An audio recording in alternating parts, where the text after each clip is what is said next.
तो hello guys, मैं आपके लिए जाने एक नया टॉपिक लेकर आया हूँ। आई फ्लूइड कितने प्रकार के होते हैं, कौन सा आई फ्लूइड हमें किस कंडीशन में लगाना है, कौन सा आई फ्लूइड हमें किस कंडीशन में नहीं लगाना है। तो आप इसको जाना डिटेल में समझने वाले हैं, क्या क्या इसमें कंपोजिशन होते हैं। तो गाइज आपको जाना वीडियो को लाइक और चैनल को सब्सक्राइब जरूर कर लेना है। तो सबसे पहले इसके इंट्रोडक्शन के बारे में पढ़ते हैं, यानी इसका इंट्रोडक्शन क्या होता है। तो full form of I fluid is intravenous fluid which is directly inject in when, यानी आईवी फ्लूइड को इंटरवेनस फ्लूइड भी कहा जाता है। इन्हें सीधे वेन के अंदर लगाया जाता है, ठीक है। इनको जो है ना डायरेक्टली वेन के अंदर लगाया जाता है। कितने प्रकार के होते हैं, क्या क्या इनके टाइप होते हैं।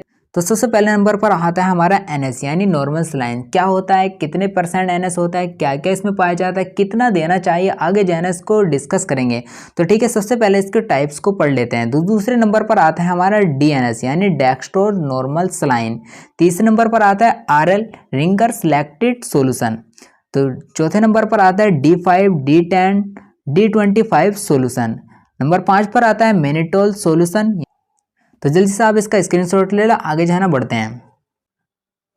पहले नंबर पर आता है हमारा एनएस। एनएस क्या होता है, नॉर्मल सलाइन होता है। तो क्या कंपोजिशन होता है, यानी इसमें क्या पाया जाता है, यानी 0.9% NaCl होता है, यानी सोडियम क्लोराइड होता है। इसकी जो है ना 100 ml की बोतल आती है, 500 ml की बोतल आती है और 1000 ml की बोतल आती है। यानी नॉर्मल सलाइंस की 3 बोतल आती हैं, 100 ml की, 500 ml की और 1000 ml की। यानी सोडियम क्लोराइड की मात्रा 0.9% होती है और इस तरह की जो है ना बोतल इसकी पाई जाती है, इस तरह की बोतल इसकी होती है।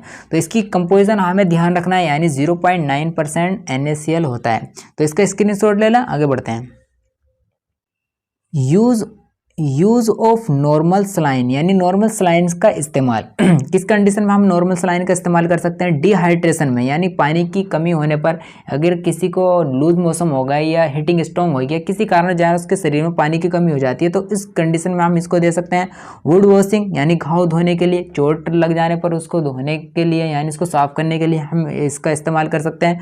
डिल्यूशन ऑफ इंजेक्शन यानी इंजेक्शन मिलाने के लिए, यानी कुछ इंजेक्शन ऐसा आते हैं जो पाउडर फॉर्म में होते हैं, उनको मिलाने के लिए यहाँ को वाटर की ज़रूरत होती है, तो इसके वाटर से हम उसको घोल सकते हैं। अगला है हमारा मेंटेन वाटर बैलेंस, यानी पानी की कमी को पूरा करने के लिए, यानी पानी की शरीर में पानी की कमी है तो उसको पूरा करने के लिए जो है हम इसका इस्तेमाल कर सकते हैं। तो जल्दी से आप इसका स्क्रीनशॉट ले लो, आगे इसके डोज के बारे में पढ़ते हैं। तो अगला है इसका डोज ऑफ एनएस नॉर्मल सलाइन्स कितना देना चाहिए। तो dose of normal saline is completely depend on patient condition in disease, यानी नॉर्मल सलाइन्स कितना देना है या मरीज की अवस्था उसकी बीमारी पर निर्भर करता है। यानी उसको मरीज को कितना देना है कितना नहीं देना है, तो वो मरीज की कंडीशन पर या मरीज की बीमारी पर ही निर्भर करता है। यानी कुछ मरीज ऐसे होते हैं जिनको 500 ml हमने दिया तो वो ठीक हो गए, लेकिन कुछ मरीज ऐसे होते हैं जिनको 500 ml से ज़्यादा या उससे ज़्यादा देना पड़ता है, तो तब वो ठीक होते हैं। तो ये कंडीशन पर ही निर्भर करता है। फिर भी 2000 से 3000 ml इन 24 आवर्स, यानी मरीज को 2000 से 3000 ml 24 घंटे में हम दे सकते हैं। यानी 2000 से 3000 ml हम मरीज को 24 घंटे में दे सकते हैं।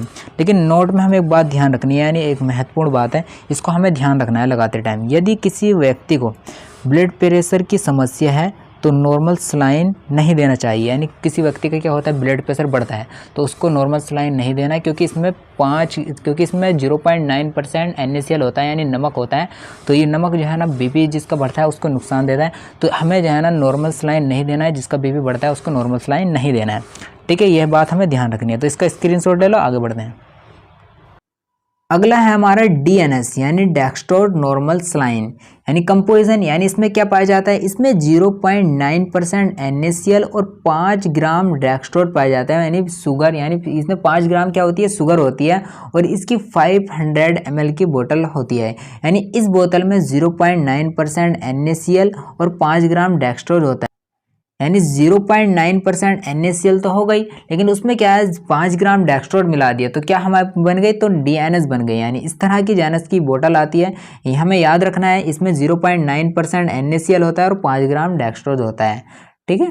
जल्दी से इसका स्क्रीनशॉट ले लो, आगे बढ़ते हैं। यूज ऑफ DNS यानी डेक्स्ट्रो नॉर्मल सलाइन्स का इस्तेमाल। डिहाइड्रेशन यानी पानी की कमी होने पर, हाइपोटेंशन ब्लड प्रेशर कम होने पर, यानी किसी मरीज का क्या हुआ, ब्लड प्रेशर कम हो गया तो उस कंडीशन में हम इसको दे सकते हैं, ठीक है।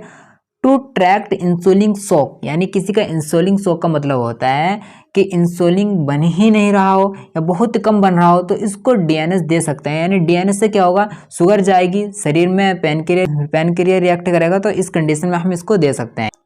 अगला है हमारा इन एक्सीडेंट कंडीशन, यानी किसी को क्या हो गया, एक्सीडेंट हो गया तो उसका ब्लड लॉस होगा। ब्लड लॉस होगा तो उस ब्लड के साथ में उसके पानी की कमी भी होगी और अन्य फ्लूइड्स भी उसके कम हो जाएंगे, तो उस कंडीशन में हम इसको दे सकते हैं।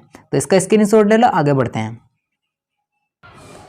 अगला आता है हमारा डोज ऑफ डीएनएस, यानी अगला आता हमारा dose of DNS dextro normal salines कितना देना है, तो quantity of dextro normal saline is depend on patient condition and disease.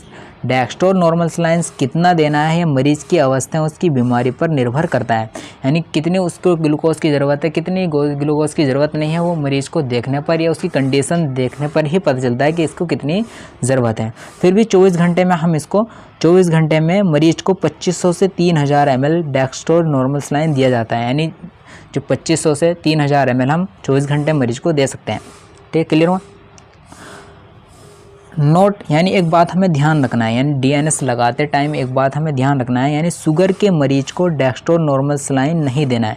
यानी जो शुगर का मरीज है उसको हम डेक्स्ट्रो नॉर्मल सलाइन नहीं देंगे, क्योंकि इसमें 5 ग्राम डेक्स्ट्रोज होता है। अगर हमने उसको डीएनएस लगाया तो उसके शरीर में क्या हुआ, शुगर जाएगी, तो उसको दिक्कत हो सकती है। तो ध्यान रखना है, ये हमें जो है ना शुगर वाले मरीज को नहीं देना है। ठीक है, जल्दी से स्क्रीनशॉट ले लो, आगे बढ़ते हैं। अगला आता है हमारा आरएल, यानी RL Ringer selected solution composition, यानी इसमें क्या पाया जाता है, it is mixer of electrolyte in which percent sodium chloride, potassium chloride और सोडियम लैक्टेट।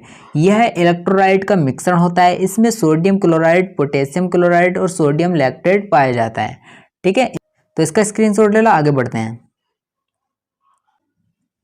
तो यूज ऑफ आरएल, यानी किस कंडीशन में हम इसको दे सकते हैं, डिहाइड्रेशन यानी पानी की कमी होने पर, इलेक्ट्रोलाइट इनबैलेंस यानी इलेक्ट्रोलाइट की कमी होने पर, ड्यूरिंग द सर्जरी के बाद में दिया जाता है, ड्यूरिंग कंडीशनर यदि कोई व्यक्ति जल जाता है तब यह दिया जाता है, न्यूट्रिशनल डिफेंसी यानी कुपोषण हो जाने पर, कुछ बच्चे ऐसे होते हैं जो कुपोषण हो जाते हैं तो उनको आरएल दिया जाता है।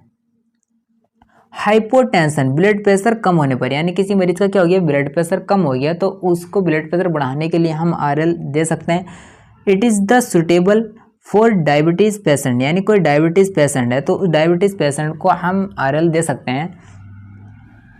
ठीक है, इसका स्क्रीनशॉट ले लो, आगे बढ़ते हैं।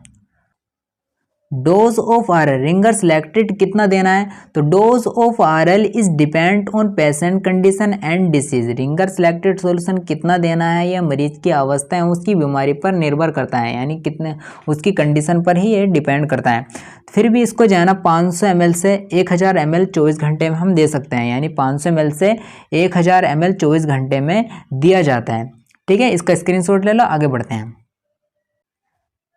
अगला है हमारा डेक्स्ट्रोज, यानी इसमें क्या पाया जाता है, यानी D5 में 5 ग्राम डेक्स्ट्रोज होता है और D10 में 10 ग्राम डेक्स्ट्रोज होता है और D25 में 25 ग्राम डेक्स्ट्रोज होता है। इस तरह की जैनस की बोतल होती है, यानी इस तरह की जैनस की बोतल होती है। ये D25 है, D10 है, D25 है।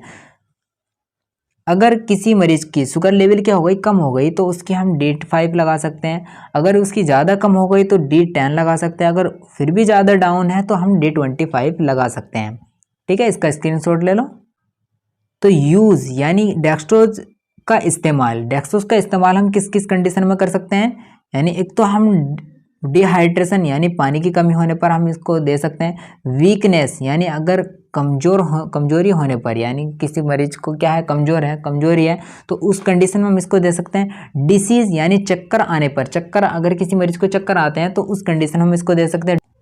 डोज कितना देना चाहिए, तो यह जो है ना मरीज की कंडीशन पर ही निर्भर करता है कि कितनी मात्रा में दे सकते हैं। फिर भी जो है ना 24 घंटे में हम इसको दे सकते हैं। 2000 से 3000 ml मरीज को दिया जाता है, यानी 24 घंटे में 2000 से 3000 ml जो है ना मरीज को दिया जाता है। ठीक है, इसका स्क्रीनशॉट ले लो। अगला है हमारा मैनिटोल सॉल्यूशन।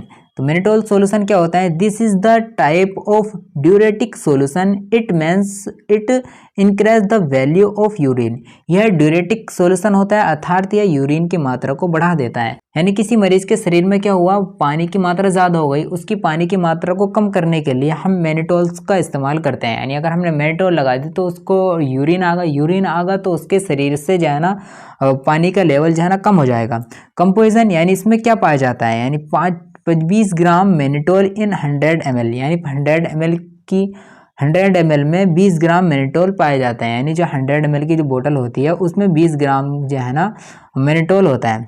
ठीक है, तो गाइज आपको वीडियो अगर अच्छी लगी तो वीडियो को लाइक और चैनल को सब्सक्राइब जरूर कर लेना है।